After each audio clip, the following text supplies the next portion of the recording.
Hörmüz boğazı bağlanandan, müharibə başlanandan bəri neftin qiyməti hardasa 67-68 dollardan 117 dollara qədər qalxdı. 2 dəfə. Bugün amma hardasa 102-103 dollar civarındadır da. Yəni 100 dollardan yuxarıdır.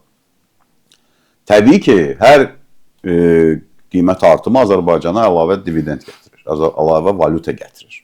Bir mənalıdır da, yəni çox sadə bir formuldur. Biz təqribən 450-470 min barel gündə neft satırıq. Hani 1 dollar artanda böyle yarım milyon dollar eləyir. 10 dollar artsa 5 milyon dollar eləyir. 20 dollar artsa 10 milyon eləyir. Yəni belə hesablasaq, əgər 70 dollar idisə, indi 100 dollara satırıqsa, ya 120 dollara, daha doğrusu 110 dollara satırıqsa, 40 dollar fərq eləyir də.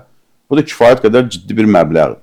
Bu Azərbaycanın valyuta gəlirlərinin artmasına müsbət mənada xidmət eləyir. Amma biz bir adada yaşamırıq da. Təəssüf ki, Azərbaycan bir çox məsələlərdə idxaldan asılıdır. Məsələn, ərzaq məhsullarında 74% biz idxaldan asılıyıq. Texnikada, bugün studiyamızda bir Azərbaycan istehsalı nəsə görürsünüzmü? Texnikada az qala 100% asılıyıq. Pal-paltarda 84-85% asılıyıq geyimdə.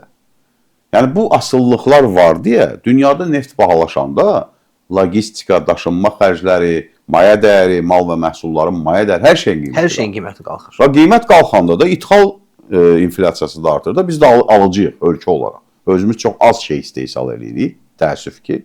Və biz alanda da daha bahalırıq. Yəni bir tərəfdən neft bahalaşır, biz uduruq, valyuta gəlirlərimiz artır.